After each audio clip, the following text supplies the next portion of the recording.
What's going on, draft fans? Welcome, Cover One, the NFL Draft Podcast, the video show that we love to do every single week. And we're actually early. Normally, we're like 5 minutes late every time because we end up talking about football before the show, and we waste all the good content in there.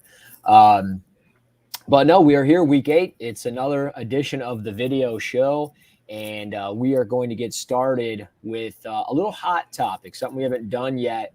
And my man Damian Parsons sent out a tweet about 3 hours ago, and I think he hit the nail on the head with his comment. So I'm going to pull this up here. It's on Twitter, and it's from his notes there on his iPhone, and it's basically talking about some of the overreactions that we're seeing with quarterbacks and everything else. And I'll get into asking DP. How is he feeling? How's he doing? Of course, my computer is going to run slow now, and hopefully we can get it going. So evaluating QBs isn't an exact science. There are too many variables in play consistently. I noticed the takes stating this class is garbage, etc. Well, I recall Wentz and Goff being up next. How about Jameis and Mariota? Prospects are like books with only one or two chapters. Let the author finish the story or make it the halfway point before the ridiculous negativity. The 2021 class could become pure trash for all we know. Relax, RELEX, like you spell it out like Aaron Rodgers there. By the way, discuss other positions for once. Detox from quarterbacks for a change. And DP, my man, how are we doing? And explain how you're feeling after sending off this tweet. Man, it's Friday, just got home from the office. So I'm feeling good. Got my Celsius, of course, still rocking with the orange. It's my favorite flavor. So I got a kiwi guava. It's my next step, give me that extra boost through film session tonight. But I'm feeling good. Now, I mean, man, seeing the takes on Twitter, I mean, it's all fun and games and everything, and it really started annoying me more so even last weekend, people trying to, trash Tua and different things like that. I'm just like, guys, like, he hasn't even played a full 16 games yet. Like, what are we doing?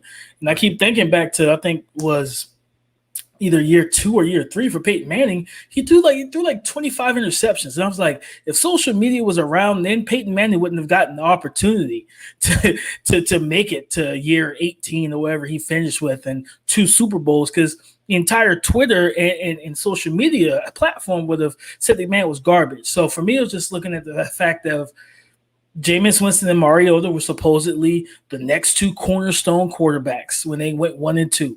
Mm-hmm. Goff and Wentz, same thing. So it's just like, okay, I know and I understand that's kind of the process. It's the nature of the beast, right? Like, we have to talk about these kids and break down their games and scrutinize and pop their name up or whatever. But at the same time, like, it's just like, okay, enough's enough. Like, I'm kind of done with it.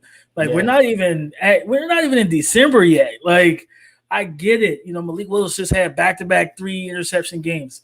Okay. I didn't see this type of energy when Trevor threw 6 interceptions in 3 games, back in 2019. He started the season off pretty rough. So it's just like, hey, let's relax. At the end of the day, I know that there's no consensus number 1 like we had last year.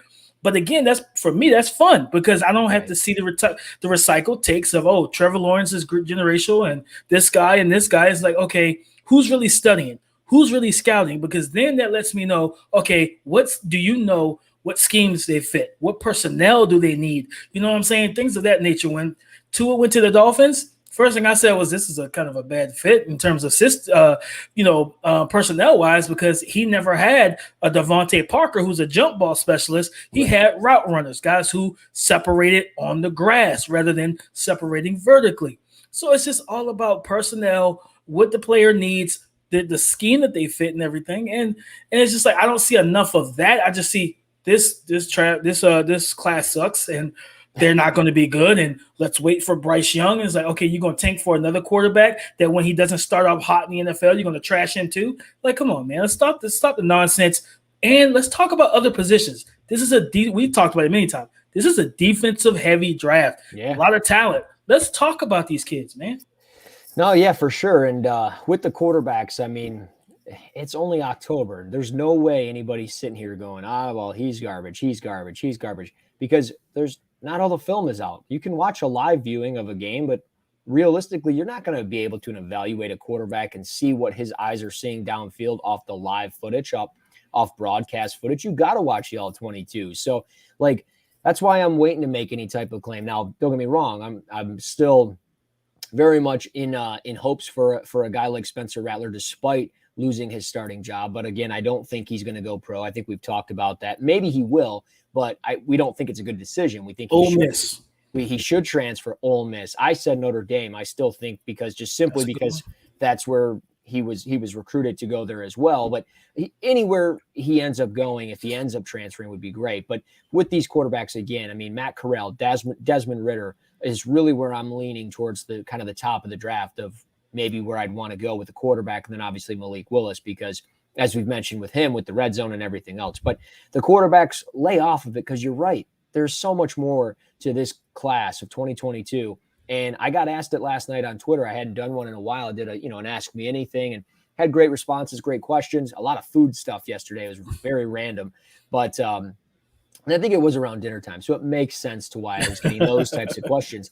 But I got, a question about the quarterbacks and then, of course, the edge rushers in this class. And I'll be honest, or like what is the deepest? And I talked about the edge rushers and we're going to get into a specific one here tonight, George Karlaftis of Purdue, and where we view his draft stock. We're going to preview week 8 and then talk about George in a minute. But, with the edge rushers in general, I mean, it's a deep group overall. I mean, you're talking about Karlaftis, Aiden Hutchinson, Kayvon, Drake Jackson.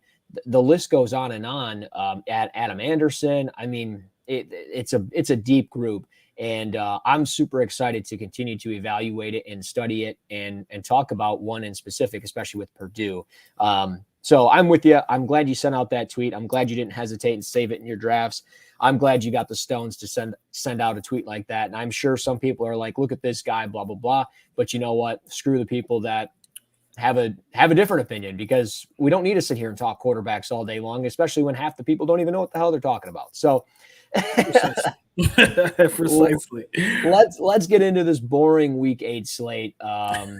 It's boring. I mean, I'm just going to call it. It leaves a lot to be desired. That's for sure. I mean, don't get me wrong. LSU, Ole Miss at 3:30 is cool. This is going to be a prospect, a weekend you're just watching prospects, to be honest with you. Yeah, I mean, like Oklahoma State's going on the road to Iowa State, a bad Iowa State team, and is an underdog by a score. That doesn't make sense to me.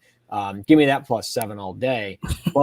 But no, I mean, we got Oregon, UCLA. That's the game we're going to start with. I mean, this game is really interesting. Kayvon Thibodeau put on a showing in the second half last week. I mean, if I remember correctly, he generated 11 pressures in the second half of that game. I mean, he was just showing fluidity, and I've been kind of on the hill of if I'm a team, if I don't need a quarterback necessarily, like Detroit, for example, sure, I want to upgrade over Jared Goff, but if right now they're slated to get the first pick, I would not be mad if they took Kayvon Thibodeau. I mean, if I'm a team like Houston, yeah, you need a quarterback, but I would still take that edge rusher because you have plenty of first-round picks. You have plenty of draft capital. And, again, free agency is still a thing. And with everything that's going on with Deshaun, you might even end up with Tua at that point. So we'll see what happens. But Kayvon Thibodeau, best player in the draft. I've said it all summer. I'm going to stand with that.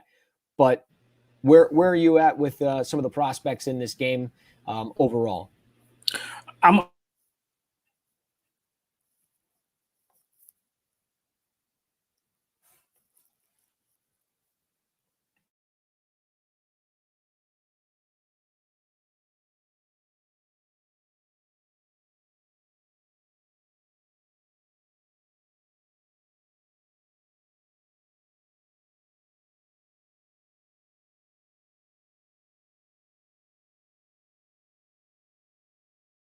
Oh, there we go.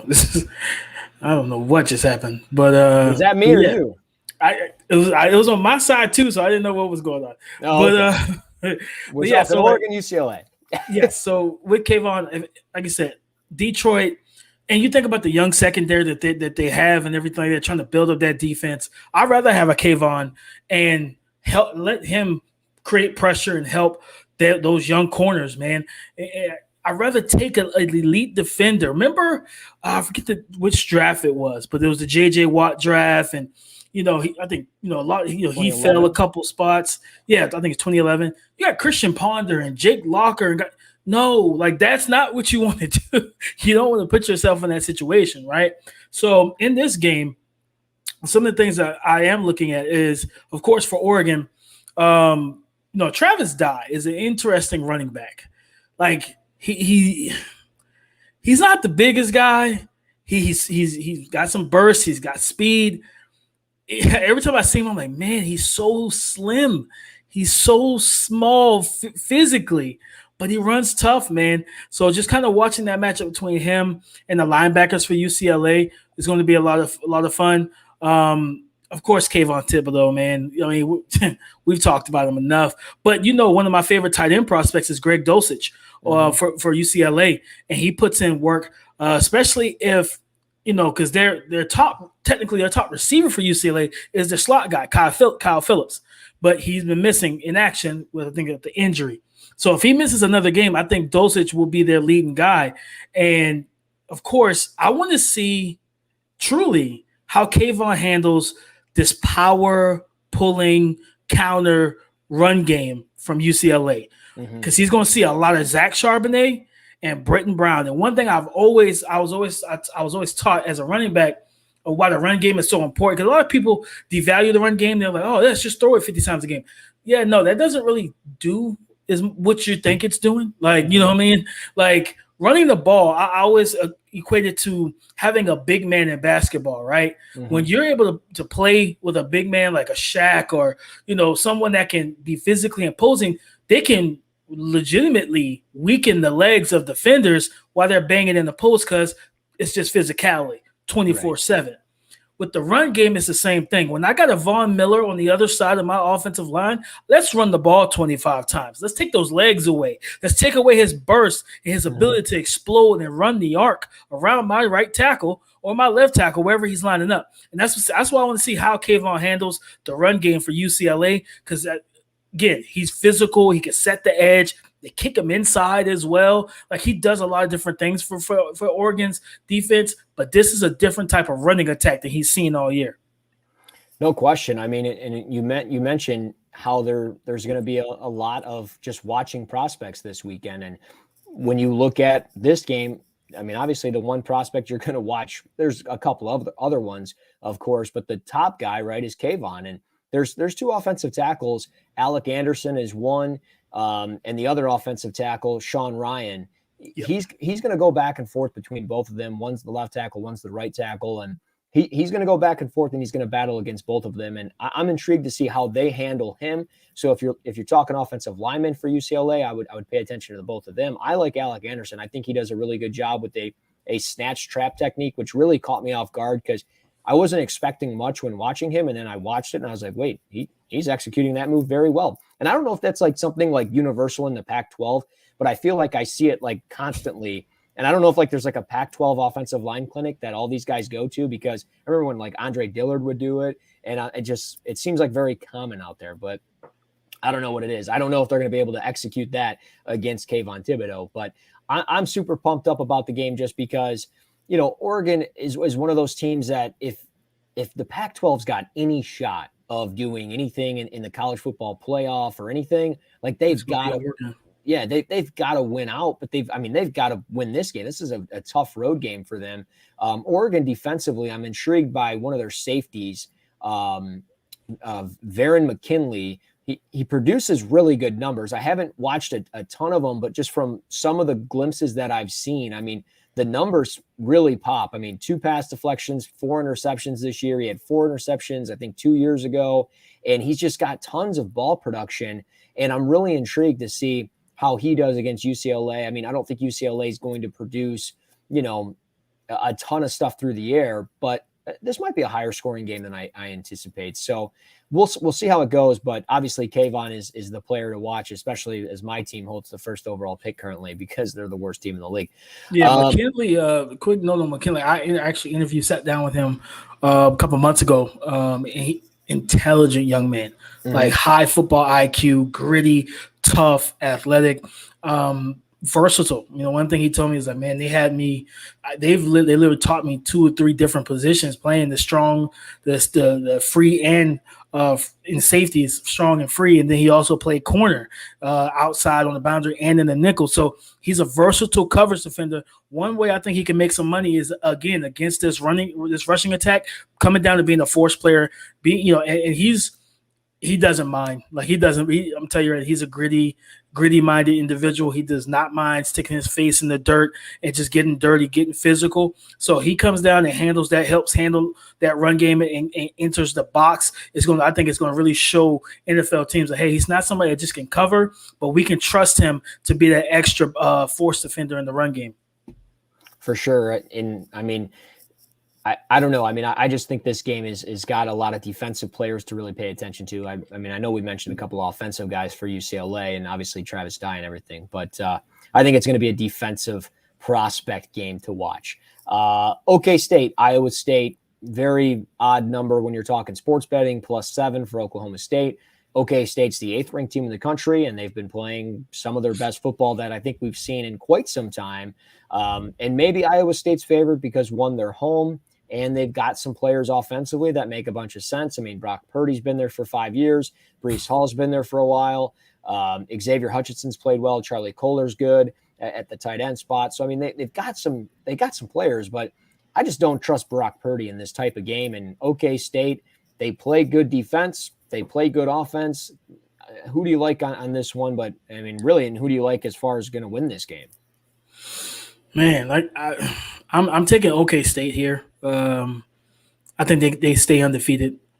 Like I said, Iowa State, and it's just a quarterback position. I just can't trust Brock. Like, I cannot. Don't get me wrong. I don't trust Spencer Sanders either, but I definitely trust him more than I trust Brock. And another thing is this is going to be a fun matchup for those who love running backs, such as myself. We have, of course, Iowa State, Breece Hall, polarizing name, prolific running back in college, especially having last year at 1,500 yards rushing. Now you look at this year, he's starting to pick it up. Last 4 games, 100, 190, 123, 197 last week. Granted, his carries are 21, 27, 30, so he's more of a bulk guy, volume guy right now. To get these yards and churn everything out. But the running back that is also hot the last 4 games, Jalen Warren, man, for OK State. Last 4 games, 218, 123, 125, 193. Big, he's got, strong frame, physical, but it's a little crazy. I'm gonna throw an old school name out to you. He reminds me a little bit of Lindale White with quicker feet. So he's physical. He can take the punishment. He can give it, but he's got quick feet to read and cut. He jump cuts well, gets in and out of gaps well. I really like what he's shown this year. And also, so I'm picking OK State. Like I said, Spencer Sanders being the dual threat type of guy he is. He's a kind of total yards from scrimmage rather than just focusing on the passing game. He's going to give you more in the run game. And like I said, Brock Purdy, man, I'm just – I'm trust okay. him. I can't, man. And defensively, when I'm looking at Jalen Warren, I'm looking at Ashim Young, the safety from Iowa State. I want to see some collisions between these two in the alley. I want to see some action there. Ashim Young is a guy who could play in the back end, but he's intelligent. And one thing I love about him, he's patient. We talk about the phrase "slow until you know," and he does a great job reading. He'll be flat-footed, about 10 yards off. Read the action in the backfield, meet the running back in the hole, and he's a sound, secure tackler, very technical, and he can come up and lay the boom. Be fit with physicality. I really like this kid, man. The other one offensively is Tay Martin. I think I've mentioned him before on maybe it's the audio show or the video show. I don't know which one. We're starting to do too many shows. I can't keep track anymore, which is a good thing. But with Tay Martin, I mean, he's 6'3", 200, moves very well for a player of that length. And he's their top receiver for Oklahoma State. So I wouldn't be surprised if he has a very strong showing on the road here and really turns some head and what looks to be a pretty good wide receiver group as well. As we started the show talking quarterbacks, maybe we should talk a little bit more about the receivers as well for the offensive people out there that want to talk about just quarterbacks all the time. We had a comment from our boy Devin Jackson. Quentin Lake and Quintrez Knight are two guys to watch in UCLA secondary. He's correct. DJ does a tremendous job putting up prospects all the time up on the timeline. So, absolutely. Shout out to my boy DJ. Yeah. Wisconsin and Purdue is the next one. I cannot believe Purdue beat Iowa last week. I could not believe that game was 24-7. And, I don't know. Purdue's ranked 25th in the country now. The Big Ten, I think, has the most ranked teams in the country when I talk about a conference. But Wisconsin is just bad, bad, bad. Purdue, I don't know if necessarily is bad, bad, bad, but they've got maybe the best player on the field, and that might make all the difference. George Karlaftis, a guy that we're going to talk a little bit more about here in a few minutes. But Wisconsin, Purdue, anything you're looking forward to outside of Karlaftis? Yes. Their top receiver, David Bell, 6'2", 205, coming off of a tremendous game last week. 11 catches, 240 in that upset. And he's going to be seeing the cornerbacks from Wisconsin, Fabian Hicks and Caesar Williams. It's going to be a tough matchup for those two guys because Bell is crafty. He's got the size, the height, the frame. So he's a kind of a three-level threat. He's really good after the catch as well. So I'm watching that matchup. That's one of the better matchups. Wisconsin, that defensive line, we talk about George Karlaftis, him setting that edge, getting ready for Chaz Malusi and Braylon Allen, that running game for Wisconsin. These guys are going to run the ball, play fit. And you know how Wisconsin is. It's been the same way for 20 years. Physical run game and no QB play whatsoever. I'm not going to lie. Spencer Rattler, if he went there, will probably be the best thing they've ever had at quarterback because they typically have piss poor quarterback play, and it's still the same way right now with Graham Mertz, or whatever his name. He's terrible. It's not good, man. So they need to. Don't get me wrong. Purdue's not in a better situation. Aiden O'Connell has played solid football, stepping in for them. But again, like I said, this is going to be I think a running and defensive type of game. But I'm gonna stick with Purdue here, man. You know, Karlaftis, I think is going to really, especially if they gear up to stop that run game and force Graham to throw it 30 times. Karlaftis is going to have about 2.5 sacks. Yeah, I mean, I don't see Wisconsin winning this. Just they might be able to outrun them or something like that. But David Bell's coming on strong. He's starting to catch his stride. Wisconsin, again, offensively, there's just nothing there clicking. I mean, you hold your breath for a guy like Danny Davis, who's been a part of the program for years, and you're thinking, okay, like I remember in 2017, 2018, I was like, okay, this guy's pretty impressive.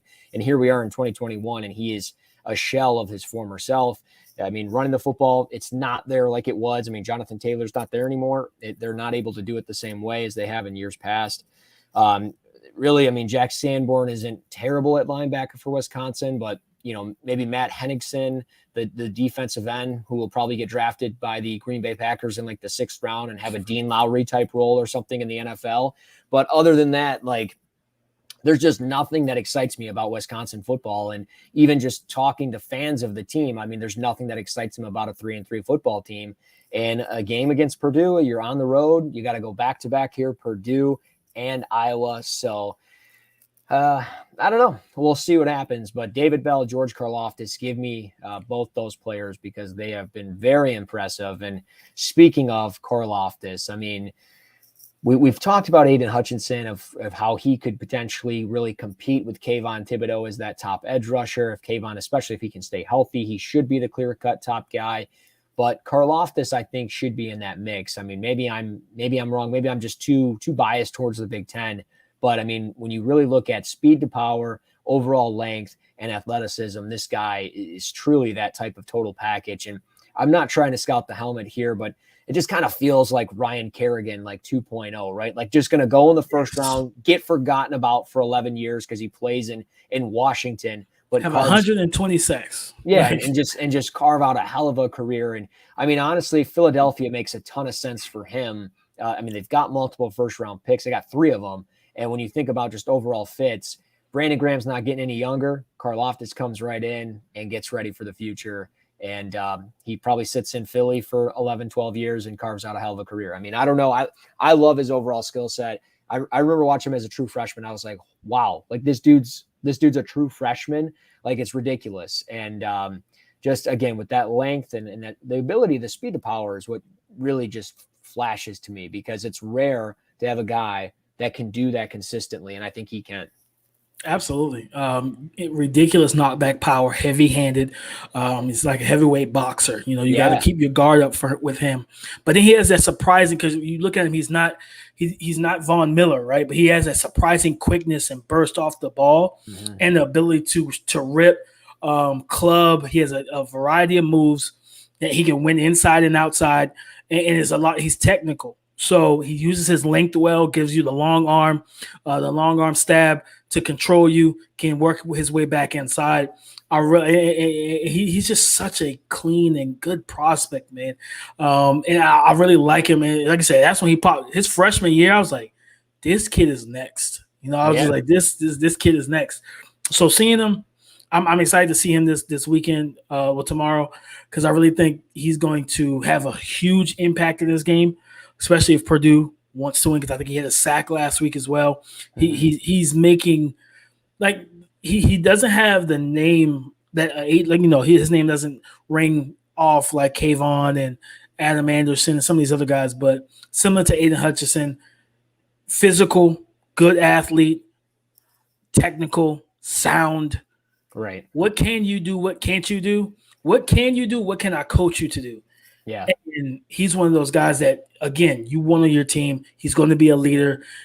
Got his head on straight. Has the intangibles. High football IQ. I love this kid, man. And I'm ready to see how the rest of the season ends, so we can get into the draft season, start really cramming the all 22 on him, and just really getting that profile put up, because I think this kid will be a top 20 pick for sure. Yeah, and that was really my next question. I mean, I get it. It's October. We got a couple of weeks. We're in November. Then we got Thanksgiving, etc. But I mean, you kind of hit the nail on the head. I think he's a top 20 type of player, and maybe he goes top 25. But I would be shocked. And if he wasn't in that first round by the time we get into April, I mean, sure, there'll probably be some idiot out there. He's a second rounder. I don't see it with him, etc. Fine, cool. Do you, bro? Whatever. But at the end of the day, if he's not a first round pick, like I would be shocked. I would be absolutely shocked. So we'll see what happens. Obviously, I mean, it's crazy. We're in week 8. I mean, we got 4 weeks after this of the regular season. I cannot believe it. It's very sad, and it's starting to hit me like, shit, dude, this is almost over. This is almost over. But yeah, Karlaftis, we've both talked to him a little bit, so he's going to join us on the show at some point. So it's going to be a lot of fun to have him on, and we'll have that third screen. Maybe we'll break down a little film with them as well. So yeah, let's get into upsets. My favorite topic of the week, as we always do. I don't know if there's anything that maybe could be a potential upset here. I mean, I think maybe there's a couple that we could talk about, but is there a potential upset this week brewing? Just looking at it, Ohio State goes to Indiana, USC goes to Notre Dame. Absolutely not. USC is going to get tanked. NC State, Miami, forget it. Manny's out. I mean, that's pretty much done. Tennessee's not beating Bama. I'm not even saying San Diego State and UTSA. Screw anybody that wants to hear that. Illinois is going to get floored by Penn State. Northwestern doesn't have a prayer. If Navy beats Cincinnati, I will drink beer out of a shoe on this show. Oklahoma is going to spank Kansas. So that leaves us to Wisconsin, Purdue, OK State, and Iowa State. I guess you could say Clemson, Pittsburgh, LSU, Ole Miss. Probably one of those. I don't know if we would say anything else, unless you got something. But That's kind of the slate. You know me, man. I tend to go out on a limb from time to time, and I've back-to-back weeks that I've done it. I've nearly hit it on the head. Just Lincoln wanted to put in Caleb and ruin that for me. And Texas blew like a 20-point lead and everything. Right. But I'm actually gonna go Clemson at Pittsburgh. I think I'm with you there. And for me, like it's crazy because coming into the season, DJ Uliungalele and Clemson's offense, the Clemson team, they've been in the playoffs every year. They've been undefeated every year. All this good stuff, right?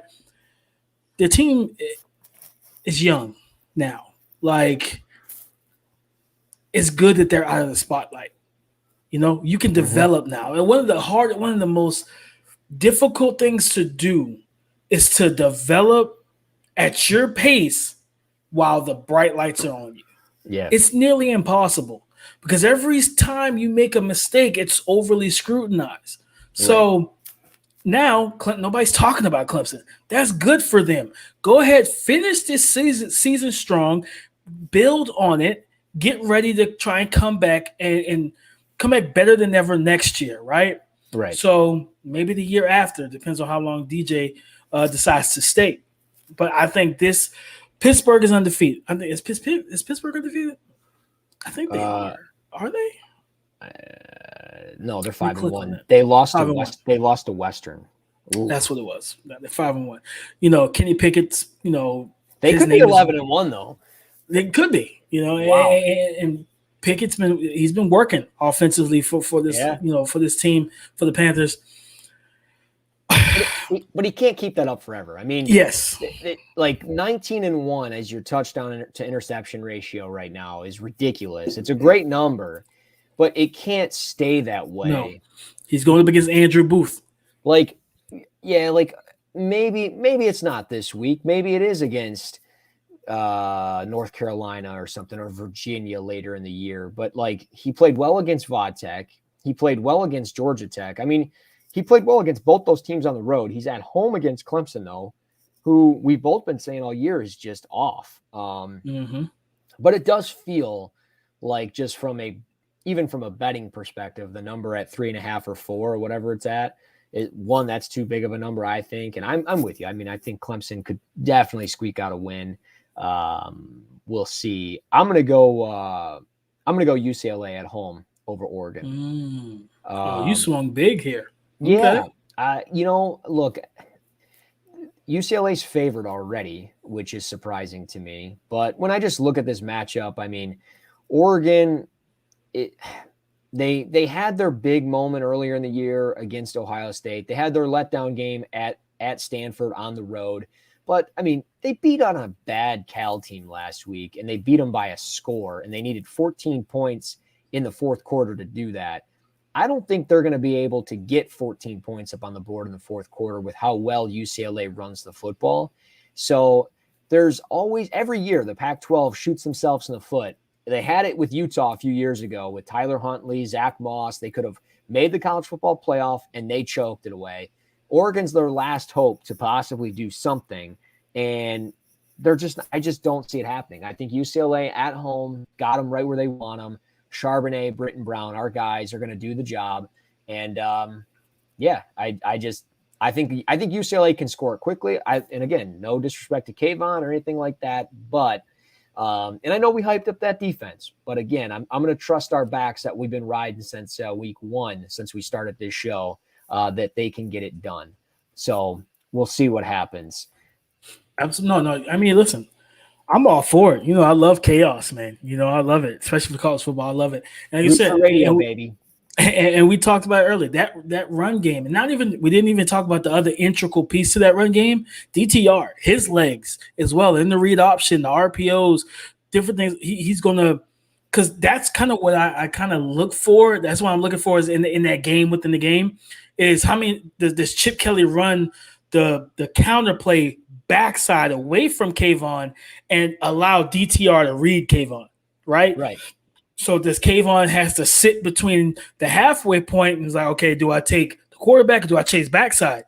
If he picks wrong, if he sticks with the quarterback, that's their best defender away from the plate.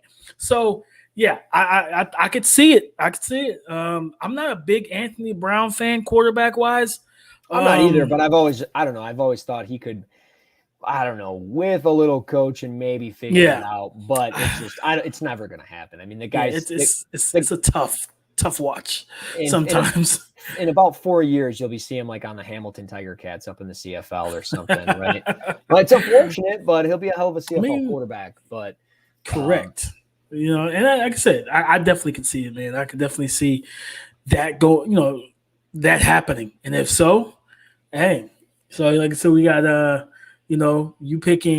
picking Clemson over Pittsburgh, and you're picking UCLA over Oregon. I should parlay it right now. I always say that, and then it doesn't hit. So I will do it tomorrow because it will hit now that I have a free bet, by the way. That's probably a problem. I should probably call somebody. I need to start parlaying. I don't know why I don't do it. I shouldn't do it because it screws me up every time. Parlays are dumb, but I like doing them because they're cheap. Touche.